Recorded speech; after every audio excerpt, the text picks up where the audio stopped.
quite an experience. Yeah.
Shit.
Good morning, everybody. It's nice to see you.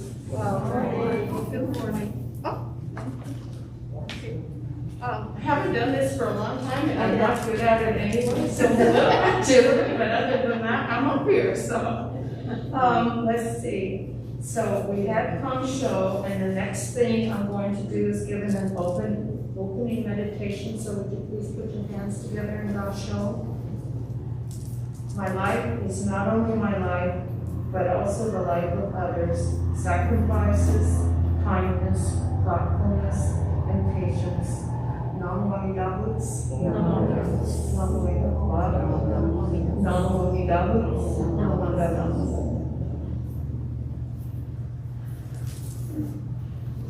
First, I wanted to say that's, as far as I know, it came from Reverend Lagui, our sensei before Reverend Warwick. I really appreciated that one and saved it. I looked it up on the internet and I didn't see it attributed to anybody else. So as far as I know, it's his. So we're going to now,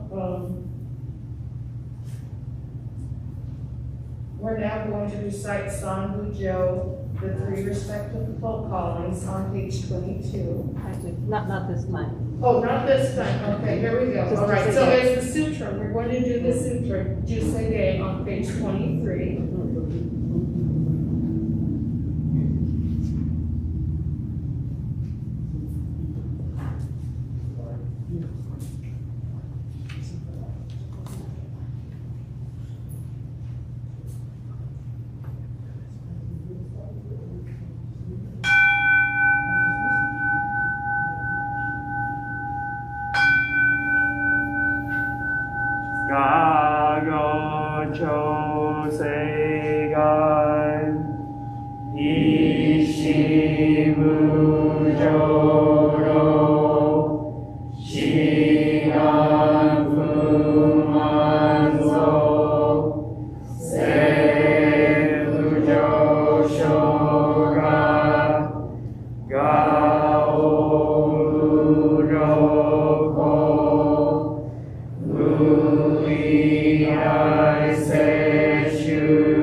新少年上映集法領四苦無常老一生千人死人力現代法不処無才能少女三不明交際集約難会議自衛権名詞公公案閉塞小悪老ズラス摂取門高層上満足医療老事法日月集中期変更復元一周解放送法制空六法情報来集中説法知識不用一切物無足習特本願礼出上慢得意三害用世結む下地すらすみ不詳願学営利投資最小損志願役効果大勢の感動幸福商店に当時領へ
Please rise for the golden sun on page 184, and then remain standing for the three treasures.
The three treasures is on page 3.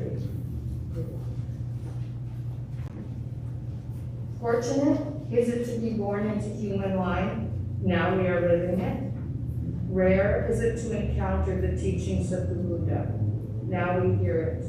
If we do not seek the truth of the Dharma in this life, in what life shall we find it? Let us reverently take refuge in the three treasures of the truth. I take refuge in Buddha. May we all together absorb into ourselves the principle of the way to enlightenment and awaken within us our highest aspiration.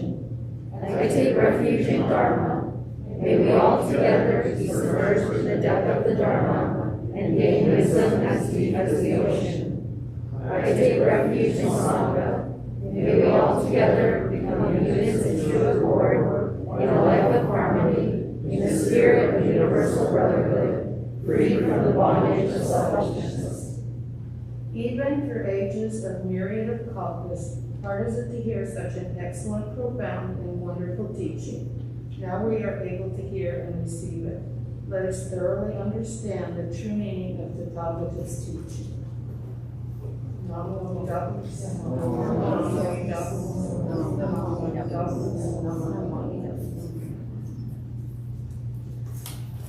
You may be seated, and Ruth is going to give us the Dharma message.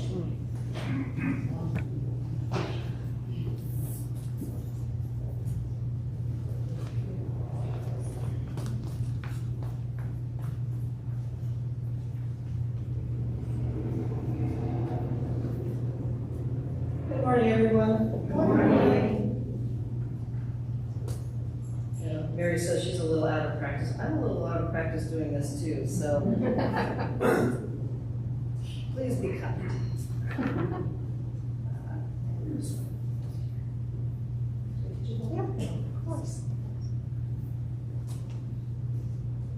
So, if you don't know who I am, I'm Ruth Terry, and today I'm going to be giving a Dharma talk on the life from a Buddhist perspective. And I would like to start my Dharma talk with a reading from Renyo's letter on white ashes. So please put your hands together in Dasha. In silently contemplating the transient nature of human existence, nothing in our world is more fragile and fleeting than our life. Thus we hear of no one sustaining a human form for 1,000 years. Life swiftly passes, and who among us can maintain our human form for even 100 years? No one knows. No one knows. No one knows. Okay, and that was just a portion of Renyo Shonin's letter on white ashes that he had sent to various places in Japan to try to spread the teachings. in study groups that were existing in Japan that were trying to follow Shinran Shonin's path. So I decided to choose this topic because of something that happened in my life in May. So in May, there was a runaway driver that was going down Highway 18, heading west from about a little bit past Auburn all the way through Federal Way. And this person was barreling down the highway and managed to collide with several people, and in Federal Way managed to hit a pickup truck head on, and a husband and father of 4 children were killed. And the reason why I know this car was barreling down the highway is because I saw it, because I was heading east on Highway 18 while this fellow was driving west, and missed my car, like maybe this much. It was very close. But there was a moment there when I saw this car, and we didn't even have time to stop, none of us did, because it all happened so quickly. And so I saw this car heading towards me at highway speeds, and I thought, wow, I might die.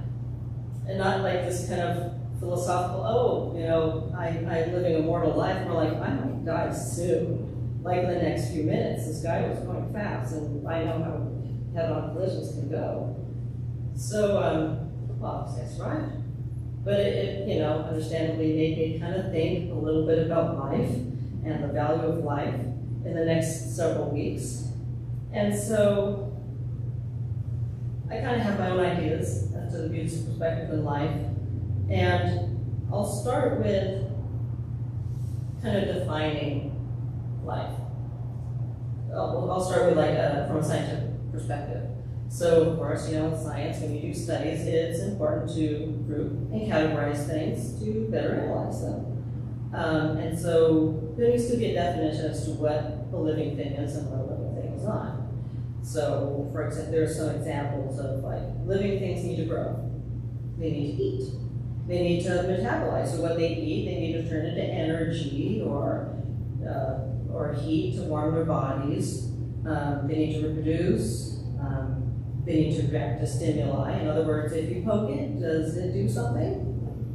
That if it does, it's more likely to be alive, you know. Does it have DNA? So, you know, things like animals and plants and bacteria all fall into those categories. But then, you know, it gets a little fuzzier when you start thinking about things like viruses. Because they reproduce, and they have DNA, but they don't really eat. They don't really grow. So what is it? You know, and most scientists, I would say, consider viruses a sort of living thing. And so even, you know, even in science, the definition of life is kind of fuzzy. From a Buddhist perspective, I couldn't, in my readings, find a Buddhist definition of what life is. But at the same time, it's fairly broad, definitely, I believe. And I remember one minister told me that in some of the sutras, even like the minerals of the earth and the stones have their own kind of life. It's alluded that they have their own type of life. And so my thinking is that the Buddhist perspective of life is a little bit more of a continuum, not a black and white sort of thing, but a kind of degree of life. And considering how many living things there are, and also, just to back up too, I mean, in all the readings I've had, never is there an idea of like, this kind of life is less important than that kind of life. Although there are frequent mentions that like living in a human life is a kind of special life because of our ability to consciously, you know, try to reach, to try to achieve spiritual growth. That seems to be fairly uniquely human. But other than that, it's not like there's different varieties. Life is life, right? And so I would say, you know,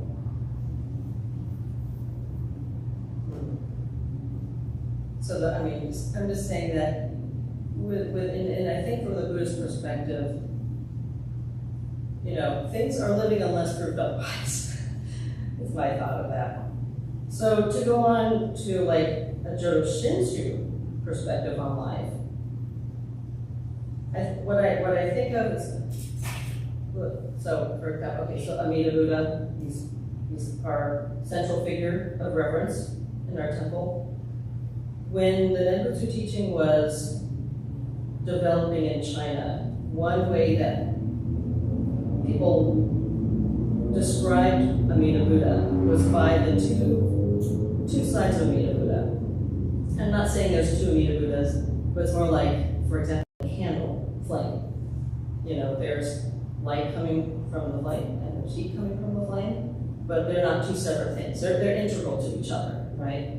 So in the same way, Amida Buddha is Amitabha, which is infinite light, and Amitais, which is infinite life. So Amitabha, infinite light, is representative of wisdom. Amitayus, or infinite life, is representative of compassion. So those two things come together, and they're integral. They're not to be separated, and that together is what Amida Buddha is. Infinite compassion and infinite wisdom. And I would like to spend a little bit of time too talking about like how life and compassion and light and wisdom, how they're kind of paired together. Because I think there's a lot of meaning and importance to that. So for example, with light and wisdom, just in a little box, isn't useful to anybody. If somebody's very wise and they never come out of their little dark closet, that doesn't do anybody any good. Or if there's a very interesting book that has a lot of knowledge in it and it never comes off the bookshelf, it's also not doing anybody any good. So the idea of wisdom and light spreads itself out in a I can't think of the word for it, in a non-discriminatory way. Light hits all beings equally in a non-discriminatory manner. And that is how wisdom should be, right? Wisdom is only useful if it's shared, if it's taken in. And so for life and compassion, I mean, really, every living thing that exists wants to preserve its life. I remember reading a long time ago a story, I believe, from a Zen master, and he was talking about like, even when you swat a fly, I've done it too. You know, you're chasing the fly around your house and you're trying to kill it. It's driving me crazy. But even though you're chasing it around the house and you're trying to swat it, it tries really hard to stay alive, right? I mean, it doesn't just think, oh man, I eat dog poo, and then I land on people's food, and I'm just kind of gross and black, and maybe I should just die. No, it doesn't think that way. It's like, this is my life, I want to live it. And even when I was at UC Davis, I took a class on botany. And we were studying tomato plants. And you know how tomato plants, the leaves are stinky? So that stink is what the tomato plant makes to keep bugs from eating it. And when tomato plants get attacked by bugs, it makes more of that stinky chemical. And so we were doing some research and we're measuring the amount of that chemical in the leaves, and then we would simulate bugs eating it by snipping the leaves of the tomato plant. And then sure enough, it would make more of that chemical. And the more you snip the leaves, the more of that chemical it makes. And this chemical does nothing else than to make the tomato plant taste bad. So the tomato plant doesn't want to make more unless it doesn't want to get eaten. And so even the plant, I mean, maybe it's too strong a word to say even the tomato plant wants to live. But at the very least, the tomato plant works hard to maintain its life. The tomato plant is working hard to maintain itself, to not get eaten up by bugs. And so considering the fact that even plants want to maintain their lives and animals want to maintain their lives, I think we really have no excuse to not respect that. To want to respect living things' desire to live, peace, And that's, I think, the compassion part. I know it's been a while, and compassion, but that's from life is where compassion springs. And it's because of life that compassion is needed as well, right? So, I'm almost done here. So I was just going to read a little bit on, a little bit from a book called Tuesdays with Maury, written by Mitchell. And Tuesdays with Maury is kind of a memoir of the student that visits his teacher as his teacher is dying of Lou Gehrig's disease, or ALS. And it's about his teacher's kind of reflections on life. And let me read a little bit of this.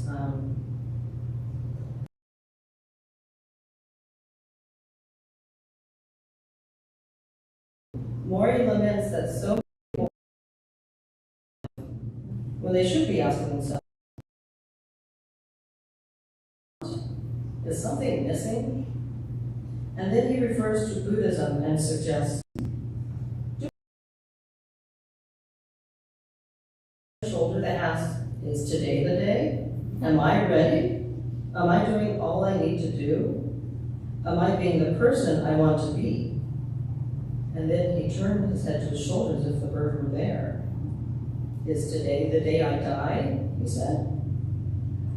And he goes on later to say, to know you're going to die and to be prepared for it at any time, that's better.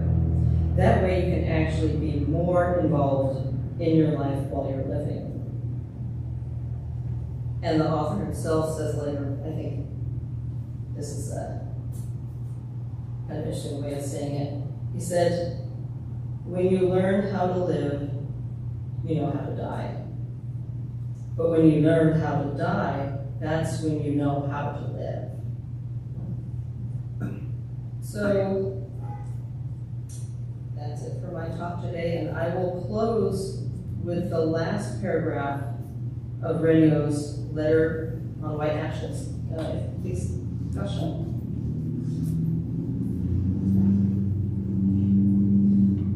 So by understanding the meaning of death, we shall come to fully appreciate the meaning of this life, which is unrepeatable and thus to be treasured above all else. By virtue of true compassion, let us realize the irreplaceable value of human life, and let us together live the Nembutsu in our hearts. Namo Buddhasa. Namo Buddhasa. Namo Buddhasa.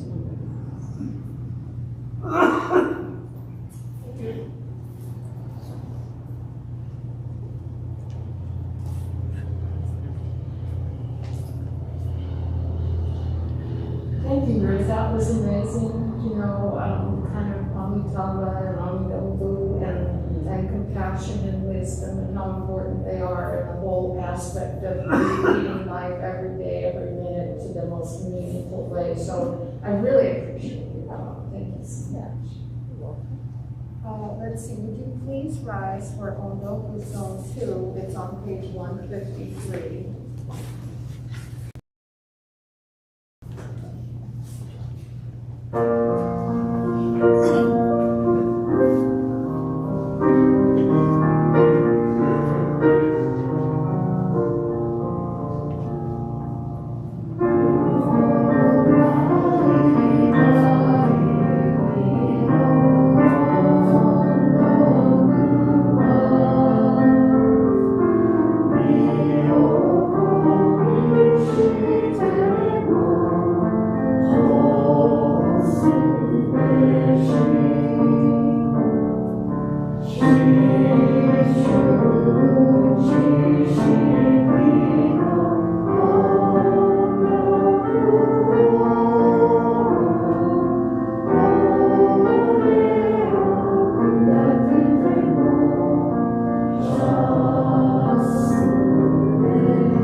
Excuse me.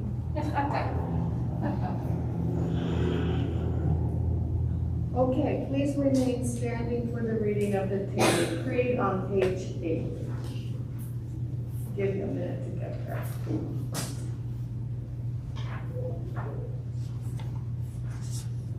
Realizing enlightenment is assured and reciting and soon, I shall live my life cheerfully and positively, understanding the oneness of life and cultivating self-reflection. I shall diligently attend to my life's tasks in gratitude. Recognizing the Dharma path, I shall help spread the teachings of the Buddha. Appreciating the Buddha Dharma, I shall respect and help others, working for the good of society. Namo Buddhaya, Namo Buddhaya, Namo Buddhaya. Thank you, you may be seated. Do we have any guests today that would like to introduce themselves? Be recognized. Okay. Do we have any announcements? Did you want to be recognized? Okay, that's fine. We have at least one new person. I'm not sure if we have two or not, but we have some new. So welcome everybody. You're always welcome to come. Thank you. And now it's time. So please come up, and while we're doing that, I wanted to say that the library, we have a library. First of all, there's quite a few new people, and I don't even know if we have a library. It was closed during COVID, and kind of the library's been used as a storage room, but we're getting it back together, and books are still there. You can come in, but it will formally, I don't know, have a reopening or something, but you can go in anytime, and I'll be there after service if you'd like to come in and kind of get a tour.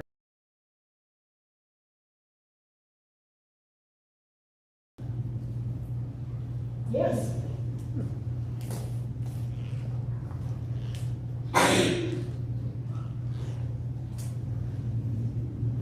So howdy. Just a reminder, after service, we're having the continuing adult Buddhist education sessions, so the discussion sessions. Today's topic is Buddhism still relevant in the modern world? So it should be really good. Hopefully I can talk better then because I'm the moderator for today. But please do join us. Thank you.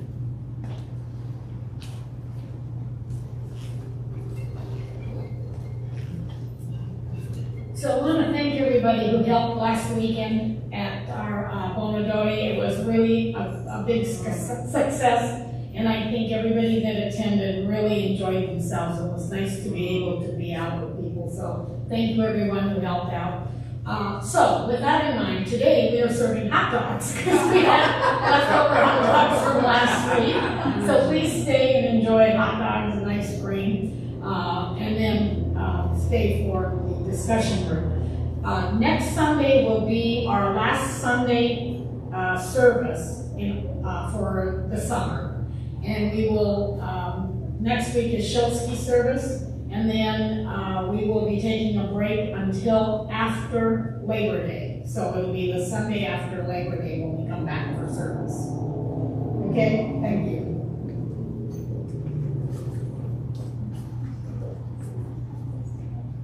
Please put your hands together and God show for the closing meditation. My life is not only my life, but also the life of others, sacrifices, kindnesses, thoughtfulness, and patience. Namo Buddhaya. Namo Buddhaya. Namo Buddhaya. Namo Buddhaya. Thank you, everybody, for coming, and you can tell there's lots going on after service, so hopefully you can stay a little while. Take care, and thanks again for coming. Bye-bye.